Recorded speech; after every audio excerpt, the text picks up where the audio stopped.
salaamaaleykum ñu ngi leen di nuyu di leen ziar yéen ñëpp di leen jox seen wàccuwaay xam naa ne guddi na pour ñenn ñi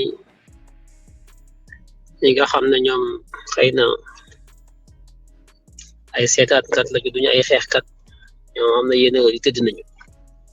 waaye xeexkat yi dëgg bariwuñu nelaw xàmmeetuñu guddi ak bëccëg ndax fi réew mi toll moo tax tout le temps ñi ngi àlafi comme niñ koy waxee saa su ne ñun ak yéen ci xeex bi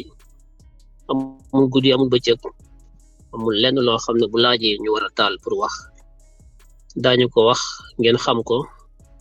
ngir ngeen mën cee sukkandiku ñun ñëpp wéyal xeex bi gën koo taral ba mu tar ngir ñu mën a am ndam li nga xam ne moom la ñuy sàkku te soreetul laata ñuy tàmbali waxtaan yi ma bëgg ñu yaatal ko partager ko ba ku ne mën cee jot heure bi guddi na xëy na waaye ñu mën a am le maximum bu ñu xëyee ñenn ñi nga xam ne tëdd nañu ñoom te ay seetaankat lañu bu ñu xëyee ñoom it déglu waaye ngeen xam ne internet bi ba léegi ñoom ubbiwuñu ko dañuy wax rek dafay communiquer di fen waaye internet bi ba léegi dañ ko bloqué internet mobile bi yooyu yëpp comme ñoom ci njuuj njaaj la ñuy dox ak a fen àdduna bi yëpp léegi xam nañ li xew Sénégal bëgg ngeen partager ko ñu ñëw ci rapidement préparer journée suba bi ci mobilisation bi ñu war a def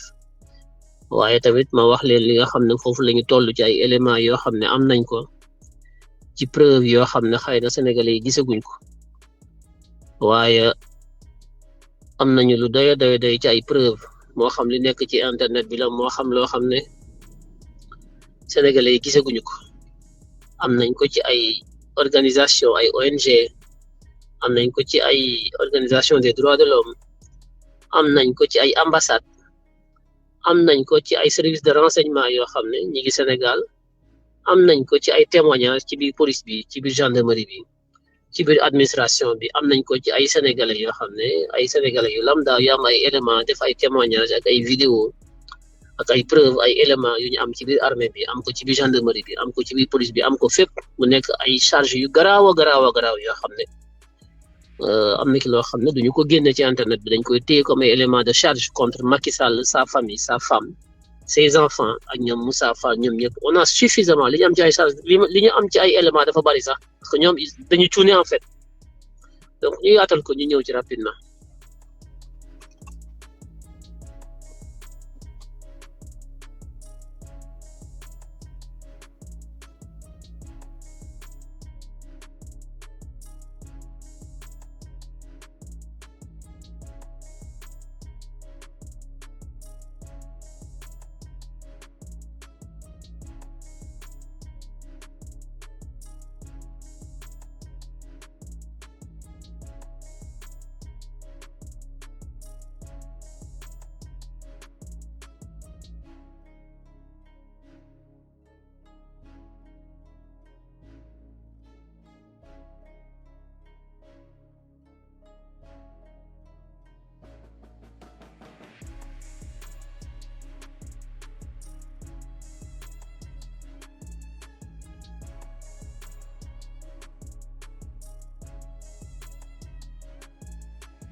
comme ni ma ko waxee léegi li ñu bëggoon a wax ci njëlbéen ji mooy li nga xam ne mooy nervi yi ñu tuddee ko ay mercenaires parce que Sénégal nervi lay wax mais boo demee au plan international la communauté internationale ñoom xamuñu nervi li ñu xam mooy mercenariat nga xam ne Macky Sall ñaari atu yàlla ngi nii muy waajal lu ni mel gannaaw ba ñu ko bettee ci mois de mars 2021 ba léegi dafa façon yéene jóg taxaw ute ay ngànnaay ute ay arme waajal boppam bu baax recruter ay nit jël ay marron du feu dugal leen ci biir ASP yi après ASP yi ñu tuxal leen dugal leen ci biir police bi ak gendarmerie bi bëgg leen a dugal ci armée bi général bi bañ bëgg leen a dugal ci gendarmerie bi Jean-Baptiste Tine le haut commandant de la gendarmerie de l'époque bañ ñu wàcce ko jël gendarmerie bi jox ko Moussa Fall comme moom bañul dara na am yàmbaam ak cocaïne ak i cagaam ñu jox ko ay milliards mu toog jaaxaan luñ ko def loo mu def ko amul vocation gendarmerie c'est pas un homme de la grande mire il n'a ni la vocation ni la posture de porter la tenue de la gendarmerie donc il a souillé aujourd'hui toute la gendarmerie ce corps d'élite le GIGN la gendarmerie qui était regardée comme étant un corps d'élite de l'État, de nos institutions aujourd'hui est une gendarmerie souillée, une gendarmerie entachée, une gendarmerie aux ordres des politicards et des politiciens mafieux et trafiquants de tout genre, drogue, cocaïne, sexe, enfants, tout. Moussa Fall est aujourd'hui à la tête de cette gendarmerie qui n'est plus la nôtre, cette gendarmerie que nous avons catégoriquement rejetée, cette gendarmerie de voyous, de bandits, de trafiquants, de narcotrafiquants, de cocaïne et de tout ça. Eh bien, c'est cette gendarmerie contre laquelle nous nous battons aujourd'hui. Nous rêvons de cette gendarmerie donc du général Moussa Fall, qu'elle dégage carrément du Sénégal pour instaurer une nouvelle gendarmerie qui est celle donc du général Jean-Baptiste Tine, cet homme d'honneur, cet homme donc de grandeur, cet homme de vocation, cet homme de sacerdoce, cet homme qui mérite la tenue. Kon li ñuy xeex xam ngeen ko bés bu nekk on le dit. Nous rêvons aussi de réhabiliter la police qui n'est pas celle de Seydou Bokar Yag, trafiquant, corrompu, jusqu'à la moelle épinière. Toutes ces personnes qui ont souillé nos institutions, qui ont souillé nos forces de défense et de sécurité. Heureusement d'ailleurs, heureusement qu'il y a encore des patriotes, aussi bien au sein de la gendarmerie qu'au sein de la police, au sein de l'administration, à tous les niveaux, tous les échelons de l'administration. Nous avons des patriotes. Ce sont d'ailleurs ces patriotes, au niveau de la gendarmerie, la police, l'administration centrale, la haute administration, les commis de l'État. Ce sont ces gens-là qui travaillent avec nous, qui nous aident à compiler des preuves, qui nous donnent des renseignements et des informations. Et d'ailleurs, c'est la raison pour laquelle aujourd'hui, vous avez vu que le directeur donc, des renseignements de la police a été donc enlevé, il a été donc radié, il a été donc affecté. Parce qu'aujourd'hui, voilà, il faut fouiller le téléphone d'Ousmane Sonko, il faut enquêter sur tous les services, tous ceux qui sont Pastef ou qui ont des relations avec tel ou tel automatiquement est complètement démis de ses fonctions pour être mis au placard. C'est un État qui est à terre, des voyous au sommet de l'État qui aujourd'hui paniquent, qui pensent que pour se sauver, il faut tuer, il faut massacrer, il faut s'acheter des armes, il faut donc traquer, mettre en prison et tout ça, mais rien n'y fera. Je peux vous le garantir. Nous avons gagné le combat parce qu'on ne peut pas se battre contre un peuple. Je le dis en français, je le dirai après en wolof pour que la communauté internationale sache ce qui se passe.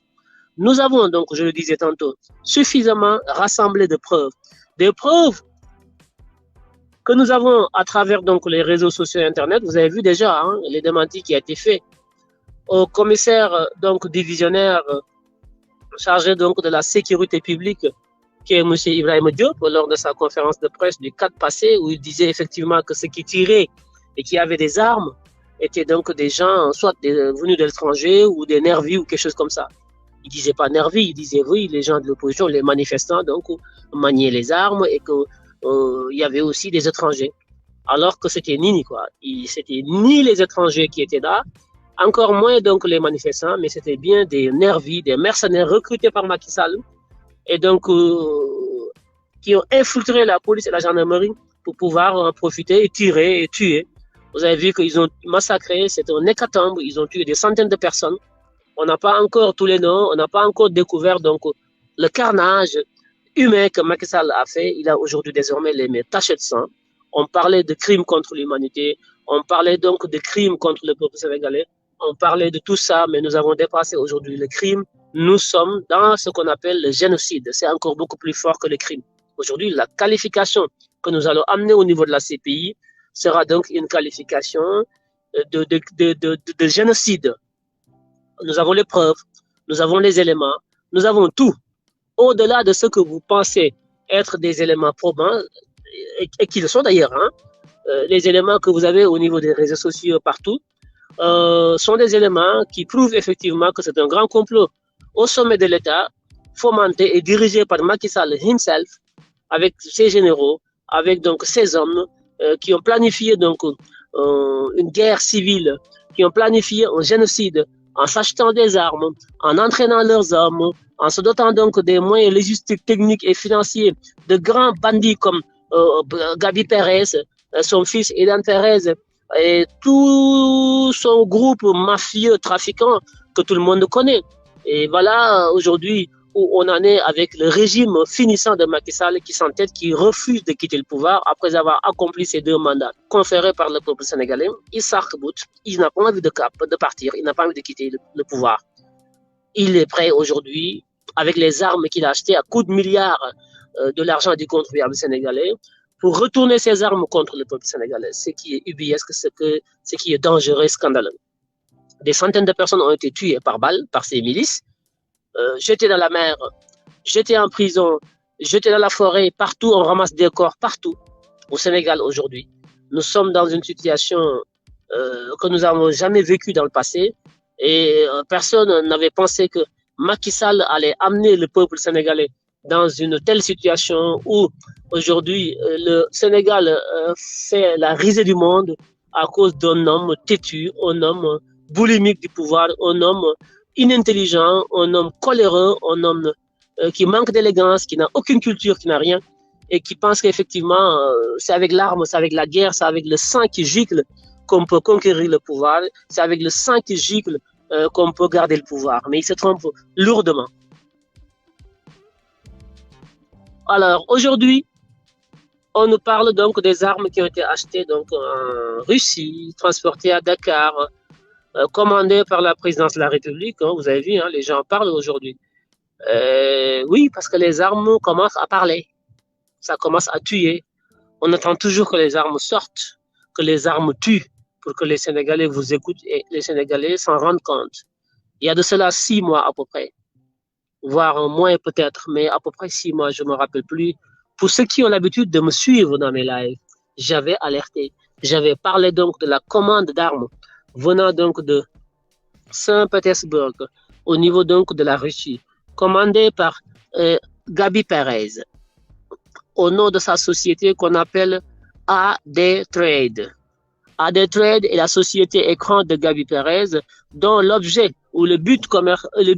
est de faire du commerce, du business. Ils font du commerce. Quand vous allez sur donc la déclaration donc de création de la société AD Trade domiciliée à Bruxelles, c'est une société. Vous pouvez taper sur Google hein, AD Trade Bruxelles, vous allez voir. Hein, c'est une société qui n'a rien à voir avec l'armement. Mais donc, c'est une société créée en Belgique qui fait du commerce, qui fait donc du relationnel, des choses. Mais bizarrement, c'est cette société qui a commandé donc les munitions, les armes, les balles et tout ça depuis Saint-Pétersbourg. À l'époque, hein, quand j'ai eu les factures, tout ce qu'on dit aujourd'hui, moi je les ai eu depuis 3 mois, 4 mois, j'en avais parlé, mais comme au Sénégal, il suffit d'être devant la télé pour se faire entendre ou bien avoir un grand nom ou je ne sais pas quoi, eh bien, ou bien que, voilà, que les choses parlent d'elles-mêmes, que les armes sortent donc des conteneurs pour commencer à tuer, qu'on s'en rende compte, mais tant qu'on en parle, les gens, ils ne vous prennent pas au sérieux. Eh bien, voilà aujourd'hui où on en est, alors qu'on aurait pu éviter tout ça. Quand j'ai parlé de ces armes achetées par la présidence de la République du Sénégal sous donc l'aide de la société de Gabi Perez. Gabi Perez, vous le connaissez, hein? Gabi Perez, c'est le juif israélien qui avait dit qu'effectivement qu'il avait mis 300 millions de dollars de lignes de crédit à Macky Sall pour s'acheter des armes. Tout ça, c'était du blabla. Il n'a rien mis à la disposition de Macky Sall. C'est un deal qui se sont fait tous les deux. Tu dis que tu me prêtes de l'argent pour acheter des armes. On va en parler de risque terroriste dans la sous-région, tout ça, blablabla. Bla, bla, bla. Non, c'était pour préparer la guerre, parce que Macky Sall va faire la guerre civile avec les Sénégalais. Je l'ai toujours dit, on m'a dit que tu étais belliqueux, que tu aimes pas la paix, patati patata, mais bon, moi je suis pas en lapoteau, j'anticipe les choses. J'ai fait de la prospective, j'anticipe les événements, j'avais bien compris. Tous les éléments qui sortent aujourd'hui sur ce reportage qui a été fait à travers les documents, tout ça, j'ai les connaissements, j'ai les bordereaux de livraison. À l'époque, j'avais traqué même le bateau qui avait transporté les 5 conteneurs de 20 pieds de Saint-Pétersbourg à Dakar. J'ai tracé tout le trajet du bateau jusqu'à Dakar au niveau donc de Ngaparou. C'est à partir de Ngaparou où j'ai perdu la trace du bateau. Parce que certainement, bon, ils ont donc désactivé donc le système qui permet de traquer le bateau. Donc le bateau, voilà, c'est un bateau qui battait pavillon camerounais. Donc tout ça, j'avais tous ces éléments-là. J'en avais parlé dans un live. Pour ceux qui me suivent souvent, ils savent effectivement que j'en avais parlé, les éléments. Mais les gens à l'époque, bon, voilà quoi, ils n'ont pas senti nécessaire de rebondir là-dessus. Et comme il n'y a pas de journalistes dans ce pays, il n'y a pas de journalisme, aujourd'hui l'affaire clate. Pourquoi ça clate? Parce que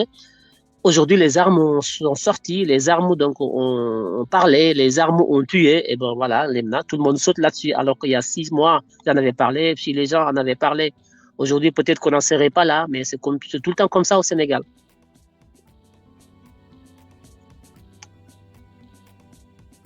Dinaa ñëw ci Wolof bien, je parle d'abord en français, après en Wolof, voilà. Donc, je disais que je parle d'abord en français pour revenir après en Wolof. Et donc, il y avait 5 conteneurs d'armes de 20 pieds, des armes, des pistolets, tout ça et des munitions. Donc, Macky Sall prépare bien sa guerre. Vous savez très bien que l'armée est censée quand même acheter les armes. Ce sont les deux ministères de l'Intérieur et de la Défense des forces armées qui sont les seuls habilités à commander des armes. Jamais la présidence n'est habilitée à acheter les armes. Ce qui est extrêmement grave, c'est que c'est la présidence qui a commandé les armes, mais c'est Gabi Perez avec sa société Trade qui les a achetées. Donc, comment la présidence peut mettre son nom sur la facture d'achat d'armes au nom de la présidence de la République du Sénégal et non au nom du ministère des Forces armées ou au nom du ministère de l'Intérieur? Ça, c'est la première anomalie. C'est pas normal. C'est la première anomalie. Une présidence de la République ne commande pas des armes. 5 conteneurs d'armes au nom de la présidence de la République du Sénégal, c'est une haute trahison. Mais pire, quand l'adresse donc de la commande est la présidence de la République, mais c'est Trade qui a acheté les armes, ou bien qui les a commandées. C'est un agent donc de Trade, un certain M. Koulibaly, qui est le représentant de Gabi Perez à Dakar, dont le nom est sur donc le BEL, le bordereau de livraison. C'est le nom d'un agent de Gabi Perez qui est dessus avec son numéro de téléphone. Ce n'est pas le numéro de téléphone de la présidence qui est sur le BEL. Encore moins un fonctionnaire de l'État, de la présidence. On aurait pu mettre secrétaire général de la présidence ou Macky Sall, le président de la République ou n'importe qui. Non, non, non. On n'a pas mis un agent de l'État. L'adresse est l'adresse de la présidence de la République. Mais la commande est au nom donc d'un agent de Gabi Perez. Donc Macky Sall mêle le privé au public. C'est ça la déconstruction de l'État que Macky Sall est en train de faire. Il prend des lobbies mafieux privés qu'il met dans l'espace public sénégalais.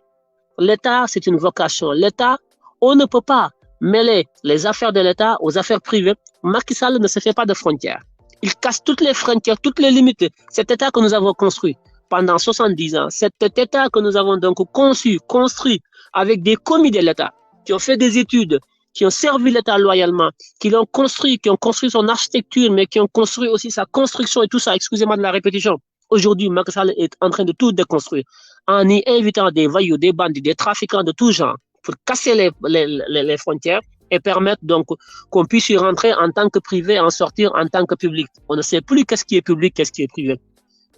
Trade est une société privée basée à Bruxelles qui appartient à Gabi Perez. Macky Sall passe commande au nom de la présidence qui est une institution publique étatique pour une facture qui est diligentée par un agent privé appartenant à Gabi Perez avec sa société Trade. Vous vous rendez compte donc de la haute trahison de Macky Sall? Est-ce que vous vous rendez compte de la dangerosité? Est-ce que vous imaginez? Bon, certains ne peuvent pas comprendre, mais ceux qui ont fait des études, qui savent comment fonctionne un État, qui connaissent donc l'administration, le droit administratif, tout ça, c'est une haute trahison qui mérite de traduire Macky Sall devant la cour martiale pour le juger et le condamner à vie.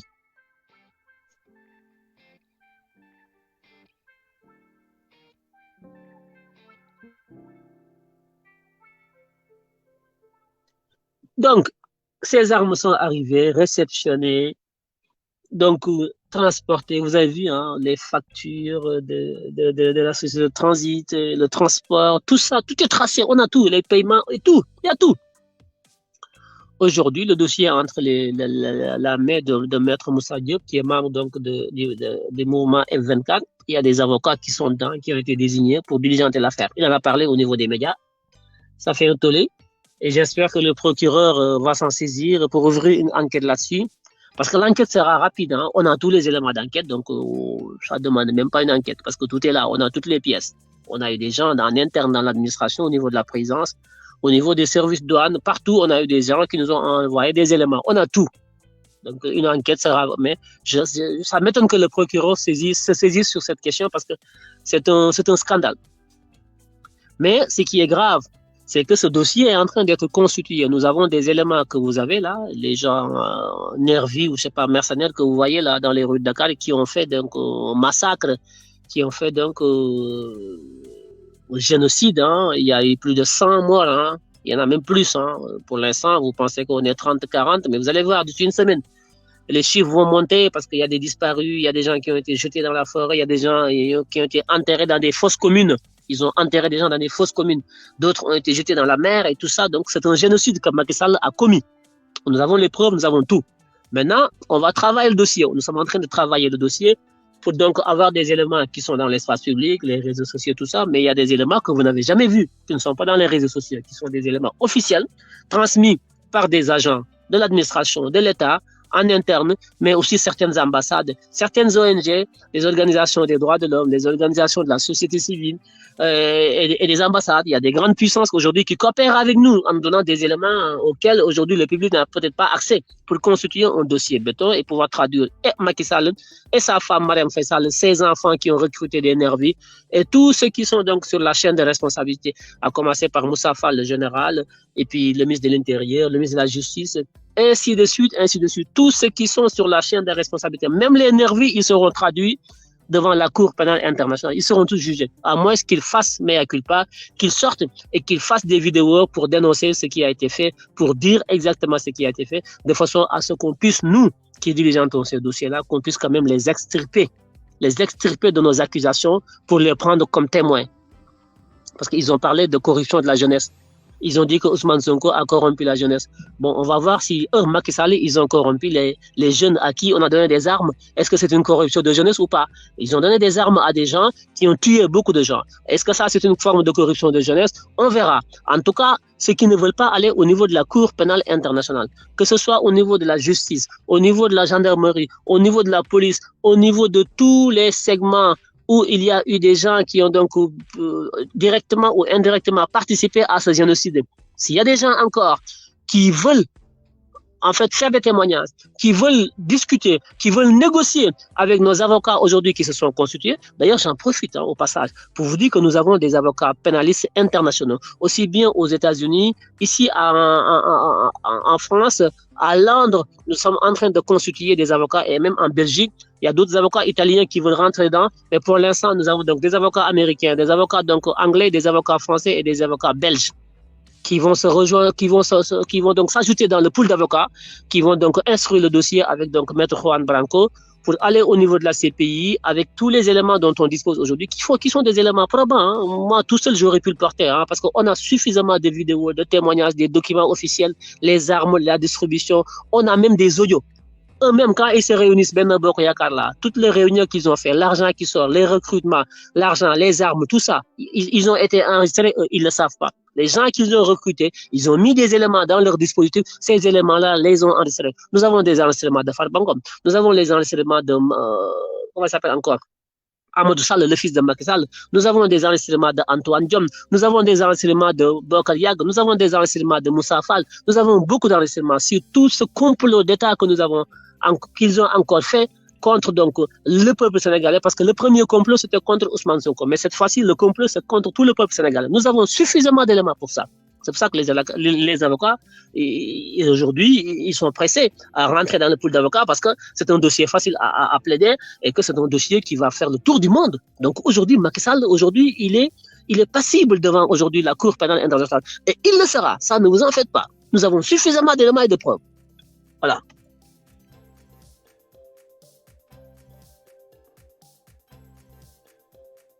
Je disais donc tantôt que ils ont pris des risques et ils paieront. Ils paieront. Ils ont bousillé leur vie, ils ont bousillé leur réputation, ils ont bousillé leur famille, leurs enfants, leur réputation, c'est fini. Macky Sall a sacrifié sa famille, ses enfants, ses parents, Moussa Fall pareil, tous ceux qui sont dans cette affaire, ils ont sacrifié leur famille, c'est fini. Ils ne pourront plus vivre correctement partout dans le monde.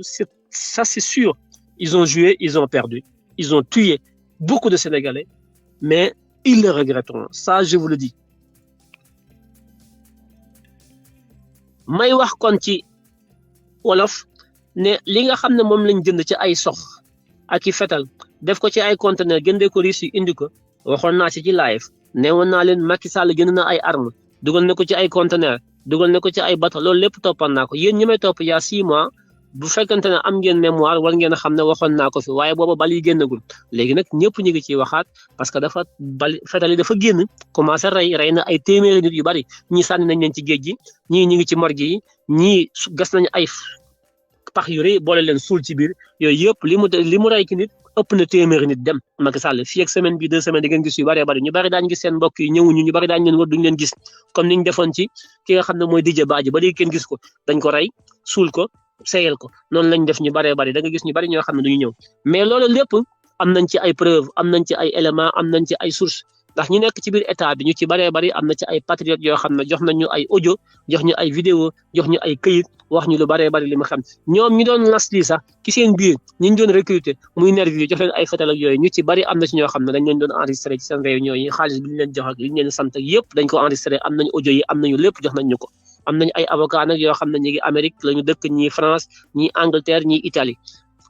am na Italie war na ci dugg ci mais ñii Belgique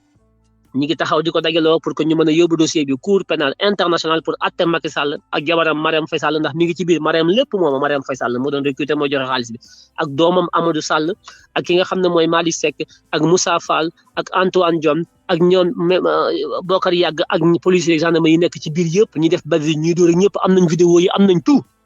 heureusement que léegi internet bi léegi loo def ni ngi dañ koy am mais dafa am ñu nekk ci biir état bi di coopérer ak ñun nekk ci biir dañ jox information yi dañ jox éléments yi dañ jox lépp loo xam ne ñoom def nañ ko moo xam vidéo la moo xam enregistrement la moo xam lépp loo xam ne ñoom dañ koy def ñun dañu koy am parce que yàgg naa leen koo wax patriotes yi ñu ngi fépp bu leen yaakaar ne patriotes yi fii rek la nekk ci biir de biir APR am na ay patriotes biir état bi am na ay patriotes biir présidence am na ay patriotes armée am na patriote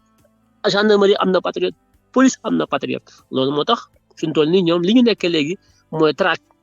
dañuy traqué ñan la ñuy traqué léegi seen biir ñu nekk ci biir état bi nekk ci biir APR nekk tey informé ñu jàpp ne ñoom ñoo ñuy informé ñooñu la ñuy wër léegi pour jéem leen rey wala ñu dàq leen ci seen poste yi ki nga xam ne moo nekk police yor renseignement police bi au niveau de Dakar gis nga teggi nañ ko barki démb parce que wóoluwuñ ko dem nañ ba jàpp ne dafa xam diw ak xam diw képp ku xam Ousmane Sonko wala nga xam Pastef wala nga xam Akhenaton wala nga xam képp kuy xeex koo ci xam rek bu ñu xamee ne ñaar ñi xamante nañ dañ lay yëkkati pour jéem fa teg keneen mais même bu ngeen ko yëkkati rek keneen ki ngeen fay teg tamit patriote lay nekk mënu leen ci dara ku ngeen fa teg mu liggéey ak ñun parce que ñëpp xam nañ ne ci ay fen ngeen nekk ci ay tappale ngeen nekk ci ay njunjaan ngeen nekk te li ngeen nekk wurul parce que yéen ay bandi ngeen may profité na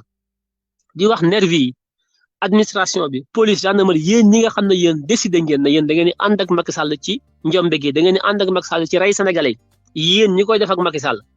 su Macky Sall paree ci xeex bi yéen lay njëkk a rey parce que li mu seq ak yéen ci wàllu lu ñaaw ngeen ko koy defal ngeen xam ko du leen bàyyi ngeen dund parce que deram lay raxas après moom kon yéen ñi ànd ak moom ñëpp mu leen rey loo ngeen rey bu ngeen reyee ba noppi da leen rey yéen ndax du bëgg ëllëg ngeen taxaw génn na Macky Sall kat bañ tollee ci bisu sàngam moo ñu def la woon lii moo ngi def la woon ne moo ngi def loolu la kon na ngeen ko teel a xam ne Macky Sall bandi cerveau la da lay def loolu bon nga def ko mu yaakaar ne yàgg moom a ànd mu lay jox xaalis la tagg may la kër tout ça ne la maag yow a ànd ba nga defal ko li mu bëgg ba mu am ko su ko amee nag yow lay njëkk a liquider ndax lu tax ndax da nga koo xamal loo xam ne bu ëllëgee mën nga koo génne te bëggu loolu dab ko moo tax bu noppee ci kim lay reyloo boo ko reyee ba noppi ba pare day yónniwaat keneen na la reyal ma ki ma yónni woon mu reyal ma diw ndax du bëgg mu senn moo tax ñoom bu ñu la liggéey la ba noppi dañ lay liquider moo tax yéen nervi yi dañ leen di liquider policiers yi gendarmerie yi nga xam ne ñu ngi leen di utiliser Moussa Fall di utiliser bu ñu noppee Moussa Fall daf leen di rey gis nga ni mu reyee Didier Badji reyee ko Fulbert Sambou rey noonu lañ leen reyee ki nga xam ne mooy jëm ñaajo gis nga gendarmerie ya fa nekk ñu naan dafa tiré bal bi mu dal ci kaw patron bi déedéet caserne gendarmerie bi nekk jëm ñaajo mutinerie moo fa am dañ doon xëccoo am ñu ne dañuy exécuter am ñu ne dañuy exécuter ñoom ñoo doon xëccoo di warante ñu dóorante fa ay bal am ku fa dee chef bi dañ ko rey ñoom dañ du mutinerie du erreur de ñoom dañu am problème ci biir armée bi jubóotuñu gendarmerie bi jubóotuñu parce que am na ñoo xam ne dañu taxaw pour wàcce Macky Sall am ñoo xam ne dañu taxaw pour ne ñoom dañu jouer fidélité Macky Sall parce que Macky daf leen jox alal jox leen ay terrain yooyu problème boobu tey jii mooy li nga xam ne moo teree nelaw Macky Sall parce que Macky Sall à tout moment armée bi mën na ko rey à tout moment ñenn ñu nekk ay colonel yu nekk gendarmerie mën nañ ko rey à tout moment ay officiers yu nekk police mën nañ ko wàcce moo tax nelawatul bu fanaanee fii tey suba mu dem fanaan fële kenn xamul fu mu nekk moo tax ma ne leen il faut que ngeen préparé wu yéen ñëpp ngeen jóg taxaw fii la réew mi toll ndax fii la ko Macky Sall indi li mu bëgg nag mooy xeex ak sénégalais yi rey ci ay millions sénégalais loolu la pare pour def jënd na sox yi jënd na armée jënd na yëpp waaye ndok bu fekkee mën nañoo rey ba ñu jeex nañ jóg taxaw mu rey ñu ba ñu jeex parce que yenn dund yi dee ko gën yenn dund yi njaam gi ku ko nar a dund ñu rey la nga dee moo ko gën bañ nga bañ koo fekkee bu fekkee as gor nga nag fekkee nag ab làppatoo nga bañoo dara mën nga toog ñu lay womma takk bu mu ci sa baat waaye lii moom mënta continuer mënta wi may wax nag ñi nga xam ne ñu ngi leen jàpp ci kaso yi ay dem kaso ki ay lacrymogène loolu wërtatee kenn gis nga kaso yaa ngi fees dell kenn xajatu fi léegi kaso yi dafa fees dell commissaire yaa ngi fees yëpp fees léegi nag xeex bi li koy gaje mooy génn ak doole suba àjjuma gi incha allahu continuer xeex bi reprendre ko xeexaat ak ñoom ba mu saf sàpp kuñ ci jàpp nga dem kaso kuñ ci jàppul nga ñibbi sa kër parce que kaso yi il faut que mu fees hôpital yi il faut que mu fees armée yi il faut que mu fees il faut que ñu wan Macky Sall nag lépp loo ñuy xoqatale ragaluñ ko bu dee dee ñoo la gën a pare pour dee bu dee dem kaso pare nañu pour dem kaso bu dee tudd hôpital pare nañ ko bu dee tudd ci armée yi pare nañ loolu lépp su ko xamee moom dina xam ne ñii kon ragalatuñ ko parce que moom Macky dafa jàpp ne ñun dañ koo ragal dafa jàpp ne ñun dañoo ragal xeex dafa jàpp ne dañoo ragal kaso dafa jàpp ne dañoo ragal fetal dafa jàpp ne dañoo ragal tëdd ci armée yi dee moom loolu la jàpp ci loolu lay xeex loolu lépp na nga xam ne moom mooy ay mbiram yoo xam ne ci la ngoy jàpp ne mën nañoo def ay jaam mooy rey ñu tëj ñu dóor ñu torturer ñu loolu lépp mu nga xam ne mooy ay xoqatalaay koyam mooy li mu téye ci loo xam ne lii moom laa leen di duma loolee dañ koy wan na ko ñun loolu ragaluñ ko bu dee tëdd kaso bañ fa def kaso yi fees na bu kaso yi fees ñu daaj ko kenn xajul ci kaso yi lan ngeen ragal kaso nañ ñëpp dem kaso moo tax bëgg mu ñaan jàpp nañ diw ak libéré nañ diw wax jëg dañ ko war a bàyyi nañu bàyyi nekk ci réseau yi jàpp nañ diw libéré nañ diw loolu du débat jàpp ak libéré nekkatul lu ñuy wax bu ko fi kenn waxati li ñu war a wax mooy kañ la ñuy génn naka la ñuy génnee en masse ñëpp jóg ñu xeex ak Macky Sall bu la ko réew mi ba dara dox loolu mooy débat bi mais jàpp nañu ndey ndaak libéré nañu ndey ndaak jàpp nañu diw ba ko loolu képp ku koy wax xeexoo te jàppale woo Ousmane Sonko soxlawul ñu nekk daan jàpp nañu diw ku ñu jàpp nañ xam ne dafa toog jàpp ki jàppaate kenn la da ngeen fee mën a nekk di lim ñëpp ñaata nit lañ jàpp tey da ngeen ko mën a lim kon arrêté bàyyi leen di wax jàpp nañ diw libéré nañ diw jàpp nañ diw man du ma ci tudd kenn du kuñ ci jàpp dama tudd parce que li may xeex du jàpp nañ diw bàyyi nañ diw li may xeex mooy kii jàppaate kooku laa bëgg a jàpp man oma jotu di fi nekk di mel ne rajo Dakar di tàggee ka rajo ka jàpp nañ diw ak diw deen oma googu jot li may xeex dama ciy focus Ousmane Sonko wax na ko ba tàyyi nañu focus ci xeex bi mooy ana Macky Sall fu mu nekk moom lañu topp tànkam sama tànk ñun ñi koy topp comme ci jàpp ñu ne waaw jàpp na diw de waa jërul wax jërul ñu ki tardé wu diw na toog xaar ñu buñ jàppee benn téeméer jóg buñ jàppee ñaar junni jóg buñ jàppee ñett million jóg loolu mooy tontu gi mais buñ jàpp ñuy wax nekkuñu fi pour duñu ay taskatu xibaar loolu du suñu liggéey buñ jàppee benn na téeméer jóg loolu moo koy faj bu Macky jàppee benn ñu ni téeméer teg ne ko benn boo téye ñu ni la téeméer boo téye téeméer ñu ni la million loolu mooy tax xeex bi jàll loolu mooy tax ñu mën a am ndam lii mooy ni ñu war a xeexee waaye nekk réseaux sociaux yi am jot am connexion ratatat lu ne nga bind ko mu yomb ba dee nga nekk fii di wax waxi ñàkk fayda ak di xàqataay ga rek comédien lu ne nga dugg ci loolu taxul ñuy xeex loolu taxul ñu am ndam nañu moytu suñu bopp xam li ñu bëgg xam li ñu war a def taxaw temm ci li nga xam ne moo ñuy may ndam ndax ndam li soriwul waaye nag xam nga lu ki nekk ca njeexital ga foofu lay jafe-jafe bi di am lépp looy bëgg di ko xeex ba war koo am la ca mujj ca xeex ba mu sotti loolu mooy li ci gën a dëgër mooy li ci gën a metti foofu lañu gën a war a taxawee foofu lañu war a gën a amee fulla foofu lañu war a gën a defee li nga xam ne mooy effort yi ñu war a def concentré wu bàyyi caaxaan yi bàyyi waxu jàmbur bàyyi di jottale ay xibaaru jàmbur bàyyi di wax loo xam ne suñuy yoon nekku ci amuñu benn yitte ci keneen wala leneen li ñu am yitte mooy génn taxaw xeex bus bu ne amul F24 woote ne amul wootewul amul ay pacifique yu kan xamul suñu yoon nekku ci F24 ay couleur politique la ay politiciens yu dage la lu leen neex nañu wax lu leen neex nañu def lu leen def nañu réunion man dégluwuma leen topp ma leen yéen ñi nga xam ne yéenay askan wi yéenay Sénégal yéenay 80% population bi am moins de 35 ans yéenay 19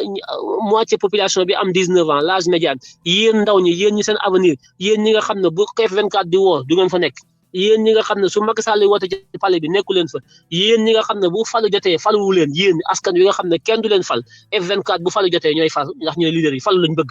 Macky Sall moo nekk ci palais bi nguur la bëgg ñoom ñaar ñëpp kenn ku ci nekk palais bi ngay bëgg ñun ñii di xeex ñun palais taxuñoo xeex dara taxuñoo xeex li ñu tax a xeex mooy Sénégal baax ñun nag te ñun ñooy majorité bi bu ñu déglu ay F24 bu ñu déglu Macky bu ñu déglu kenn nañu yor suñu xeexu bopp yor suñu agenda bopp jóg taxaw guddi ak bëccëg bés bu nekk ñuy xeex dégluwuñu ku ñuy wax ay marche pacifique ki ay rassemblement samedi ki dimanche ki kenn xamul suñu yoon nekku ci ñun dañuy xeex guddi di xeex bëccëg ñoom F24 ñoo ñu war a fekk ci xeex bi kuy woote yaa ñu war a fekk ci terrain bi ñun ñoo ngi ci terrain bi guddi ak bëccëg xaaruñu ay bis jàppuñu ay bis dëjuñu gàmmuwuñu màggaluñu amuñu bés bi ñu tàmm demandé wuñu autorisation kenn mbedd mi kenn moomu ko ñun ñoo ko moom ñun askan wi parce que ñoo ëpp ci askan wi jóg leen taxaw ñu xeex amul guddi amul bëccëg amul Ndakaaru amul Casamance amul fenn gis nga tey Casamance rey nit ñu jël ko di ko suuli yóbbu ci armeel ya nga fekk leen fa bombardé leen bariyaat ci keneen loolu lépp li ko waral mooy xeex bu ñuy xeex ñaari fan arrêté ko Casamance seen xeex wutu dak da ngeen war a xeex tous les jours Goudomp noonu Kolda noonu Sédhiou noonu Tamba noonu Kolda noonu Vélingara noonu Kaffrine Kaolack Mbour Fatick Gossas Malem Hodar yéen ñëpp bourse bu ne école yi bu kenn jàngi professeur yi na ñëpp génn nañu bloqué économie bi lu ngeen mën a taal na tàkk suba gannaaw suba guddeeg ba ci Dakar autoroute bi nañ ko arrêté waxoon naa leen ko ba taay aéroport bi mu jóg parce que conteneur yaa ngi ñëw conteneuru Armin conteneuru Bali mi ngi koy jëndee Turquie mi ngi koy jëndee France avion Air France a ngi indi Turkish Airlines a ngi indi compagnie Turquie bi ngeen tëdd nelaw di xaar su ngeen xeexee Macky ba jekku ko dem toog ñetti fan 2 pas 2 pots su ngeen xeexee ñaari fan toog jël ñaari pot xeexaat ñaari fan toog jël ñaari pot ñaari fan yooyu ngeen jël pot toog di secret Macky commandé na waat ay lacrymogène commandé ay armes préparé waat bu baax getaru waat bu baax pour jógaat nag duma waat leen encore parce que ni ñuy xeexee baaxul il faut ñu changer ko wax naa ko ba tey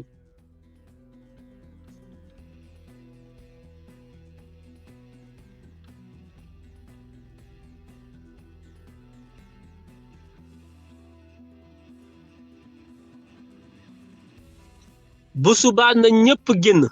demuñu pale nag demuñu pale de bu leen kenn wax dem pale bés bu ñu waree dem pale daañu ko xam gis nga pale bu ñu fa dem kenn du ko wax kenn dañuy xëy rek ñu ne ñoo ngi ci pale bi suba demuñu pale bu ñu jógee taal lépp ba ñëpp génn ba ñu am mboole fi ñu dem mooy rëbës dajji rëbës génn ña fa nekk ñëpp ña nekk kaso comme Macky il faut ngeen déglu bu baax a baax Macky Sall li muy xoqatalee askan wi yëpp kaso la ak fetal ak lacrymogène ñett yi fetal kaso ak lacrymogène kaso yi bu ñu ko dajjee kenn du fa dem kaso yi ñi bëgg a yóbbu ñun dañ koy dajji ji ne ko ñun kaso yi non seulement ragaluñ ko waaye dañ koy dajji ba kenn du fa demat rëbës bi gën a rëy la ñuy dajji génn ñëpp xam wax day jeex moom Macky lim ñuy xoqatale yëpp mooy yóbbu rëbës waaw bu ñu xëyee ñun ñëpp dem dajji ji rëbës sax moo gën a nekk farata dem ci palais bi mais xamu leen loolu parce que Macky nekkul ci palais bi bu ngeen demoon tey palais du ngeen ko fekk nekku fa kon dem palais du priorité te yombul dem parce que ni Dakar bindoo la ni mu configuré Dakar presqu'île la palais baa nga ca cat la foofu boo fa duggee boo góorgóorlu woon ba dugg fa buñ la ceinturé doo génnaat donc il faut ngeen am stratégie palais neexul dem boo buuxante woon ba dugg palais ñoom seen force yi bu ñu ñëwee encercler la doo génn parce que géej gi rek a fi des mën nañ la encercler boom la donc dem palais du solution foofu mbooloo mu takk moo fay dem mu spontané te buy am da leen di bett donc dem palais teel na nañu dugg rëbës génn ña fa nekk dem camp pénal génn leen ñu nekk ci kaso yi opération bi ñu war a def mooy opération dajji kaso opération dajji kaso yi rëbës ci njëkk loolu mooy suñu priorité pour l'instant parce que xeex bi du xeexu ñaari fan du xeexu ñetti fan il faut que ñu am priorité étape par étape objectif bu ñu taxawal mu bañ a nekk fukk benn objectif ngeen am un commandant benn am chef de guerre mu leen wax lu ñuy def mais fukki commandant fukki chef de guerre ku toog sa internet nañ dem fee nañ def li kenn ku nekk di wax lépp jaxasoo ci xelu nit ñi kenn xamul fu ñu jëm ku jóg di live kenn ku ci nekk di wax lu la neex ñi bëgg buzz ñi bëgg ay vues ñi bëgg YouTube am xaalis ñi bëgg kenn ku nekk di jaay sa bopp ci xeex bi moo tax xeex bi dafa jaxasoo il faut que ñu am benn objectif boo xam ne mooy suñu objectif stratégique buy tax ñu mën a gagner xeex bi te li ba jàpp man mooy priorité bi mooy bu ñëpp génnee bañ a bloqué waa réew ba taal lépp mooy kenn du liggéeyi kenn du jaay kenn du dem du dikk ñu dem dajji rëbës ci weekend bi génn kaso ba ña fa nekk ñëpp parce que suñu jàmbaar yëpp a ngi tëdd rëbës ñoom ay xeexkat lañu ay génne leen dañoo xeex ba tëdd kaso ñun ñoo leen amal génn leen ba ba wax Macky Sall ne ko kaso bi ngay xoqatalee nit ñi ak di leen fa tëj kaso bi léegi koo fa dugal ñu génne ko léegi dañuy dajji kaso yi dañuy génne Rebeuss dajji ko taal Rebeuss parce que Rebeuss du kaso Rebeuss musiba la dañu koy dajji génne kaso yi def fa ay explosif mu dajjeeku ñu génne Rebeuss Ndakaaru parce que foofu loolu du kaso loolu mooy objectif bi loolu bu ñu ko defee Macky day daw Rebeuss bu ñu ko dajjee Macky di génn Sénégal jëlul sax ñu àgg ci palais bi jëlul ñu àgg ci palais bi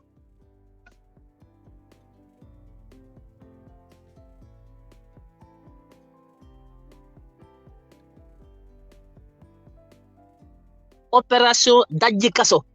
mooy mot d'ordre bi ma leen jox tey suba na ci ñëpp xëy opération dajji kaso kaso yëpp rawatina bu Rebeuss moo ci gën a nekk priorité bu fi kenn wax ay waxi dem palais ay yu kenn xamul demuñu palais pour l'instant bu ñu waree dem palais du man maa koy wax du yow yaa koy wax dañuy jékki-jékki rek ñu ne ful bi mbooloo mi jóg nañ ña nga ci biir palais ba noonu lay demee mais du lu ñuy annoncé du lu ñuy wax loolu luy bette la waaye opération dajji kaso yi opération dal ci kaw aéroport yi ba benn avion turc du wàcc benn avion français du wàcc di fi indi ay armes ki ay sox loolu mooy li ñu war a def bés bu nekk ma wax ko yeneen dëkk yi nañ bloqué yëpp dugg ci gouvernance yi dugg ci préfecture yi dugg ci commissariat yi dajji ko jël la fa nekk yëpp ba nga xam ne policiers yi ak gendarmerie dañuy daw génn foofu yëpp ngeen récupérer commissariat yi récupérer gendarmerie seen oto yi ngeen bëtt pneu yi lu ngeen ci mën a taal mu tàkk ak ay cocktail molotov banque yi ngeen dajji banque yëpp bu fa kenn dem guichet yi banque bu benn banque ubbi port bi bu dara costé oto yi bu benn daw bloqué réew mi yëpp ba Macky Sall abal ñu lii mooy xeex bi xeex du jour la xeex stratégique la ngeen taxaw ci temm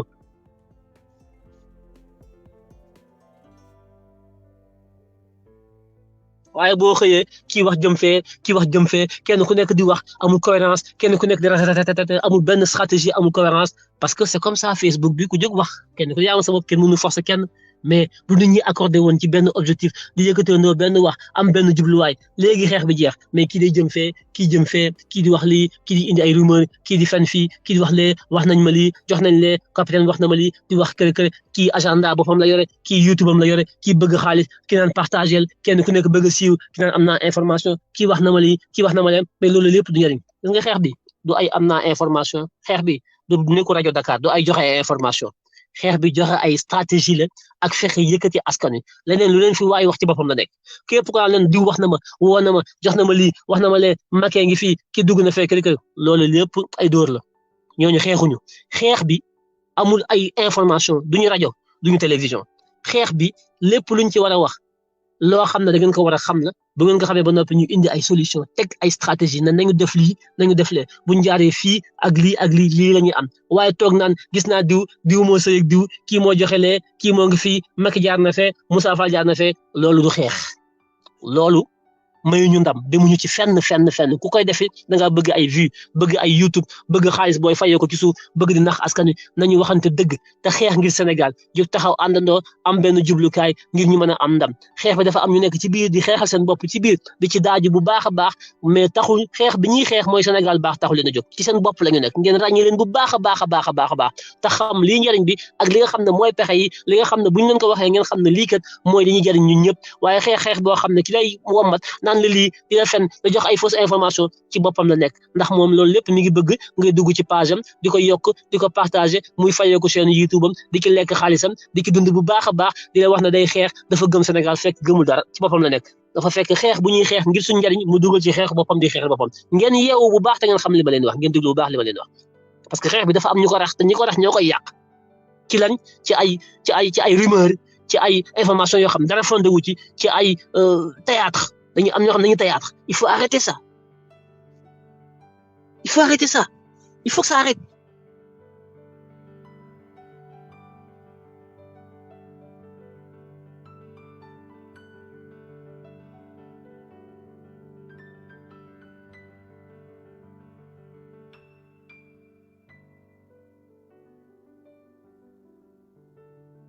donc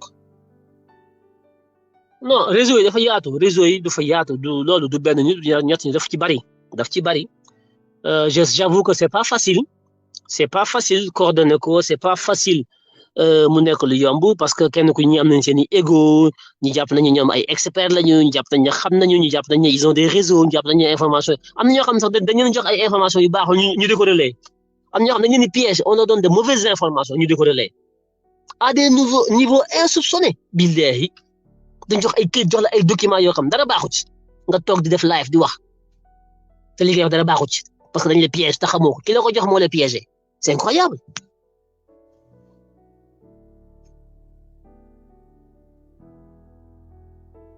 kon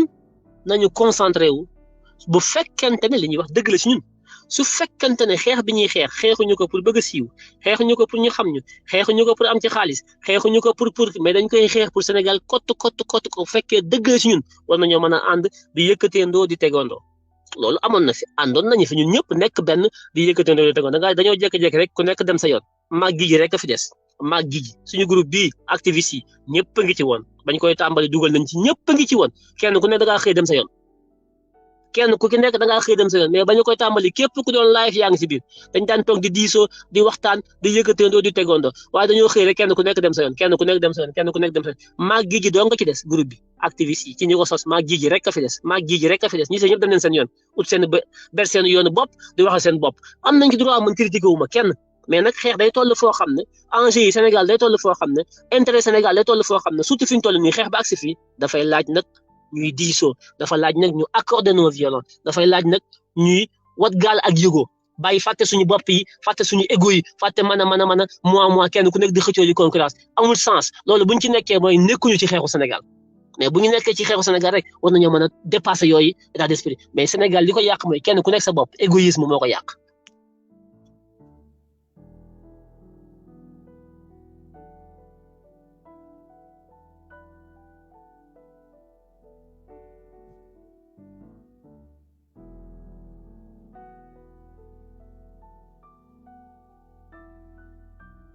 Kon c'est un appel que je lance à tous les liveurs sans exception tous les liveurs le moment dafa soxla ñuy accorder non violent parce que ñëpp jàmbaar lañu kenn ku ne yaa ngi wax yaa ngi kër mais bu fekkee damay wax jëm fii kee wax jëm fee kee wax jëm fee tout ça yéen ñiy déglu fu ngeen jëm fan ngeen jëm c'est ça un problème léegi-léeg nga wax ba pàgg sax am ko génn contredire la wax leneen te li muy wax tegu ko fenn la nga def la wër na kii li muy wax day wax rek parce que il n'a pas envie parce que diw ma wax il faut ma weddi ko pour lan parce que da nga yor chaîne YouTube boo xam ne moom ngay alimenter ci ngay dund yow ci YouTube bi ngay dund je te comprends j'ai rien contre am na ñoo xam ne ci YouTube bi la ñuy dund c'est leur droit c'est leur choix je critique pas su la neexee nga taal sa YouTube def la neex mais xeex bi ñuy xeex ñun dañ cee sacrifié wu xeex bi affaire Sénégal la quoi kenn waru ko jël di ko utiliser patrimoine commun la ñuy xeex ñun di ko xeex Macky Sall ne ko suñu alalu réew mënoo ko jël di ko sàcc ak waa benn bokk loolu la ñuy xeex non parce que lu ñëpp bokk la. yow tamit boo ñëwee fekk ñuy xeex loolu nga dugal ci biir xeex bi sa intérêt bopp yow fekk xeex bu ñuy xeex ñëpp boom ko nga yow nga ci wut xaalis sa xaalis bopp loolu ak li Macky Sall def benn la yow ak Macky Sall benn ngeen Macky dafa tibb suñu alal di ko lekk ñu di ko xeex nga dugg ci xeex bi ñu koy xeex yow tamit di ci daal di wut alal YouTube du jeex bu nit waxee lii nga génn weddi ko dem wax leneen su nit ne lii nga génn ko parce que bëgg nga yow rek nga monopoliser réseau yi bëgg nga yow rek nga am nga nekk le pôle de la vérité bëgg nga yow rek nga nekk le pôle de la connaissance bëgg nga yow rek fekk sa chaîne YouTube yow si lépp ki sa chaîne YouTube nga koy defee doo live sax Facebook léegi lépp YouTube parce que YouTube day fay xaalis moo tax da nga yóbbu ñëpp YouTube pour di am xaalis je ne suis pas contre ma ko mais bu mu yéeg ci kaw intérêt général bi xaalis bi ngay bëgg YouTube bu mu tax yow nga yàq suñu xeex yow suñu li ñuy xeex ñun YouTube yitteeluñu li ñuy yitteel mooy Macky Sall jóge fi yow nag xeex Macky Sall bu fekkente ne yow da nga koy def parce que da ngaa bëgg xaalis YouTube am nga droit def sa xeexu YouTube mais bul jël li ñuy xeex suñu xeex nga di jut xaalis c'est pas sain.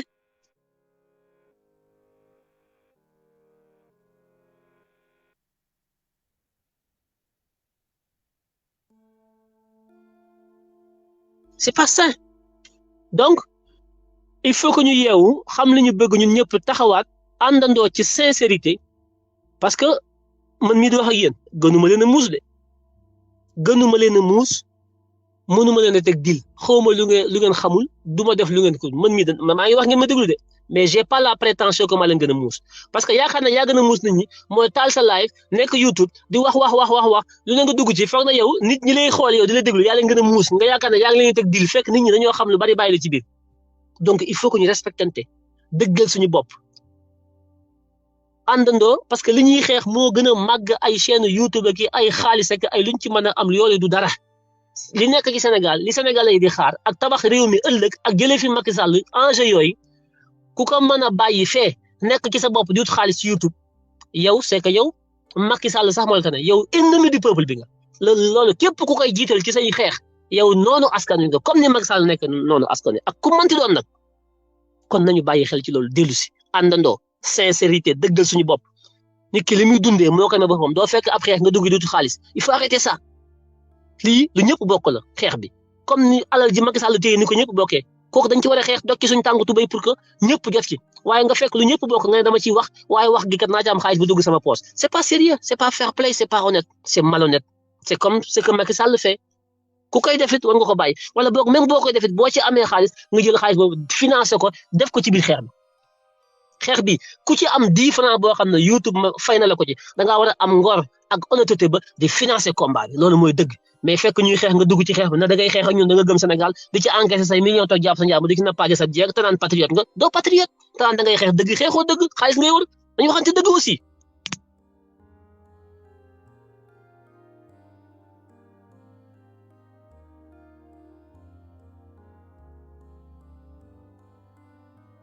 kon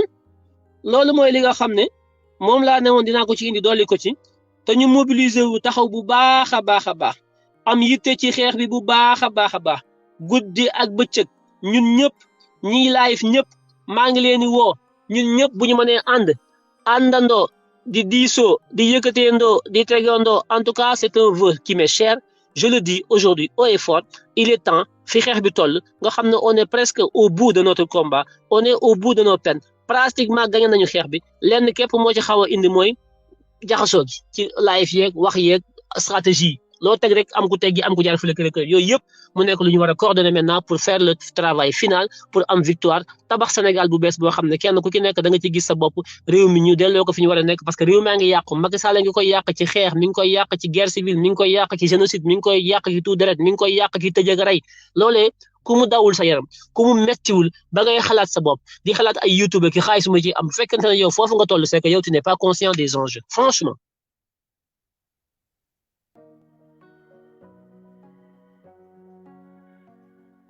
parce que boo yaa ngi xeex boo yaa ngi ci terrain bi boo yaa ngi dee amuñu luñ lekk amuñu luñ naan ñi ngi soxla ay masque ñi ngi soxla ay jëmtuwaay ñi ngi soxla yu bare ci xeex bi te xeex bi booyi di xeex mooy alimenter chaîne YouTube bi kon bu la ci YouTube fayee xaalis waaye abal ngor jël ci xaalis bi ne xaaral ma jox booy yi xeex ci terrain bi parce que booy yi xeex ci terrain bi kat ñoo may jox matière bi nga xam ne moom laay traité bi ma koy traité ci la ma nit ñi déglu bi ñu may déglu ci la ma YouTube di fay YouTube comme bu ma fayee nag même bu ma ci mënta jënd ndox mu ma naan su ma ko jëndee li ci des naa ko delloo ci xeex bi ndax ci xeex bi lay jógee parce que man Sénégal laa gëm man patriote laa loolu mooy honnêteté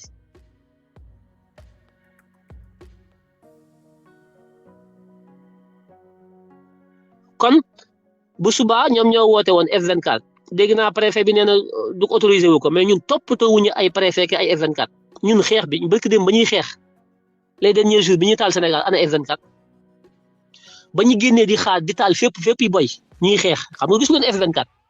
kon ñun F24 bu ñëwee ñoo ngi xeex su ñëwul ñoo ngi xeex ñun ak F24 ñoo ànd ñoom nañ toog seen bureau yi def réunion jàpp ay bis ñun jàppuñu bis ñun amuñu bis amuñu yendal amuñu fanaan bus bu nekk rek bum nag cocktail molotov fi tàng jër na ngeen ko préparé waajal ko na gën a bari na lépp taxaw suba amul benn dem ak dikk bu ngeen xëyee ci suba teel gi na commencé boy fépp na commencé boy teel benn nervi dootul jóg nervi yëpp traqué nañ leen tubaab bi xam nañ ñu nervi yi Aïssata Tall Sall ministre des affaires étrangères woo na ambassadeurs yi nekk Sénégal yëpp tey di leen jéem a baax di leen xamal ne way li ñuy wax amul kër dara parce que ambassades yi am nañ seen ay notes secret yi ñu def envoyé ko ci seen chancellerie yi dem na yëpp au niveau donc de leurs ambassades au niveau des pays les États-Unis def nañ note génne ñoom ñëpp xam nañ li xew Sénégal ay tappale ci la Macky Sall nekk ay nervi la fi indi waaye ñoom ñëpp wax nañ ko ñu benn nervi bu fi génnati yor benn fetal ñoom ambassadeurs yi daañu génn ak seen pays étrangers yi créer benn commission d'enquête internationale dugal ko biir Sénégal traqué Macky Sall traqué ñëpp yóbbu leen ces pays c'est clair et net loolu moo tax Aïssata Tall Sall génn ministre des affaires étrangères fenkat boobu caga Macky Sall boobu génn di fen ambassadeur yëpp gi nekk Dakar xam nañ li xew ñëpp def nañ ay note ba remonté ko donc bu ñu génnee suba benn nervi du génn ku ngeen ci gis mu yor fetal nervi filmé leen ko ci saase moom dañ koy jàppi parce que police ñoo génn taxaw ne ay nervi ñoo nekk ci réew mi wala boog ay étranger police ko wax léegi nag ku fi génn ci suba yor fetal daañu xool police yow sa responsabilité moo engagé wu yow ak gendarmerie police gendarmerie ku ñu fi gisati nga yor fetal te nekkoo police ak gendarme solo tenu amoo carte ku ñëw ci seen kër yi leen arrêté bu leen ànd ak moom lànk leen jël leen seen i fetal xeex ak ñoom parce que léegi il faut que ñu identifier xam qui est qui fait quoi parce que Macky moo infiltré police bi infiltré gendarmerie bi jël ay bandi ay wuyu ay marron di fa dugal leen ci biir ñu ngi yor seen i oto yoo xam ne amul immatriculation du dugg ci kër yi di jàpp bañ leen kuñ jël si bañ leen ku ñu xeex leen ak ñoom bu kenn seetee di kenn parce que du noonu la ñuy convoqué nit dans un état normal nit ki soo koy convoqué da nga koy defal convocation identification ñu xam ki koy convoqué kan la mu décliné kartam ñu xam ci ban service la bokk bu ñëwee ñu xam ne lii police la lii gendarmerie la mais mën nga toog sa kër samba boye yoo xam ne xamoo fu ñu jógee ñu ñëw di la pamte di la dugg jota bu ñu la rayee nag yaay perte bu leen toppati kenn ku leen woowati jël si leen seen kër lànk leen bu leen dem woo leen waa koñ bi yëpp ñu génn ut ay jaasi ak i fetal xeex ak ñoom ray leen parce que ay wuyu lañu ay bandi lañ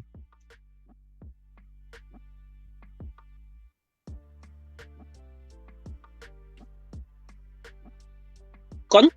nervi yi moom c'est terminé dootuñu jógati loolu man maa leen ko wax wala boog ñu rep am na si ñu rep waaye képp ku fi jógati moom kaso dina la féete ginnaaw wala ñu rey la nervi bu fi jógati tubaab yaa ngi seetaan Al Jazeera France 24 RFI BBC CNN ñëpp ñi ngi Dakar fi mu toll nii ñoom ñëpp ay renseignements généraux lañ journalistes yi ngeen gis ñu nekk Sénégal yëpp di filmer journalistes yëpp ay RG lañu ma xamal leen ko ñoom ñëpp ay renseignements généraux lañ rapport yi ñuy def détails yi ñu am film yi ñu am rapport yi ñu am yëpp di ko remonté ci seen ambassades yi di ko remonté ci seen réew yi moo gën a fin ñoom ni ñu xamee Sénégal ni ñu xamee nervi yi Macky Sall sax xamee wuñu ko ci ñoom ñëpp ils ont des renseignements ñi ngi leen di surveiller nag de façon très étroite lépp loo xam ne police nga koy def gendarmerie mi ngi koy def Moussa Fall nga koy def Antoine Diome Macky Sall ak Marième Faye Sall ñi ngi leen di traqué te ñi leen di traqué mooy étranger yi ONG yi nekk ci biir réew mi ñu ngi leen traqué journaliste étranger yi nekk ci biir réew mi ñoom ñëpp ñu ngi def ay rapport di ko remonté muy dem ambassade yaa ngi def ay rapport mi ngi dem ma xamal leen ko nag képp ku fi jógati naan dañ lay jox fetal fay la xaalis ngay rey sénégalais yi ku ko def ñàkk da nga ñàkk sa bopp say mbokk daañu la ñàkk daañu rey say mbokk da nga tëdd kaso sa ngir dund dootoo teg ci mukk te bu Macky Sall noppee yow lañ njëkk rey ndax du bëgg nga siiwal ko yéen nervi yi laay waxal yéen ñi fi des daw nañu génn réew mi ñii kenn déggatu leen ñii mënatu ñoo génn ñii tuxu nañu parce que affaire bi dafa claté tubaab yi ko génne tubaab bi ñoo def France 24 ñoo def reportage ba ñu fenee ba noppi lépp leer adduna bi yëpp xam nañ li xew tubaab bi yëpp xam nañ li xew sénégalais yëpp xam nañ li xew ku fi génnati suba naan nervi la yor ab fetel di dóor doo ñibbi sa kër loolu moom na leer te it nag sénégalais yu bari léegi jóg nañu de attention de sénégalais yu bari ut nañu ay fetal sénégalais yu baree ngeeg ay fetal léegi koo ci fëgg këram dalay dóor fetal waaw nervi bu ñëw di dóor fetal wala Macky Sall yónnee police wala yu kenn xamul seen nervi yooyu ñu dugg ci kër jàpp ku ci dugg ci kër fetal lañ lay dóor dama leen wax lu leer nañ lañ Sénégal yëpp nga yeen fetal taxaw bandi Macky Sall yi ku dugg seen kër wala nga ñëw dañ bal lañ lay dóor waaw lu leer laa leen wax na leer carte gi dafa lëndëm Macky ko jaxase comme moo ko jaxase nag fagaru leen kon lii laa amoon lu may wax di leen jox daje suba na fépp tàkk fajar jëlu ngeen xaat autoroute bi nañ ko teel a bloqué bu kenn jóg VDN 1 bi VDN 2 bi VDN 3 bi na fépp bloqué wu corniche bi na fépp bloqué wu aéroport bi route bi nañ ko bloqué autoroute à péage bi route de Yaraax bi na fépp Malick Sy bi autoroute bi Patte d'Oie na fépp bloqué wu na fépp feu cocktail molotov yi auto police yi bëtt pneu yi sànni lakk cocktail molotov yi ci kaw oto yi mu tàkk na lépp jaxasoo réew mi bu kenn jóg bu kenn dem bu kenn dikk comme niñ ko doon defee semaine passée semaine bi tamit ce sera pareil na ñëpp jóg le combat continue gañ nañ ba pare Macky Sall ñoo ñu abal ñu fanaan jàmm ba suba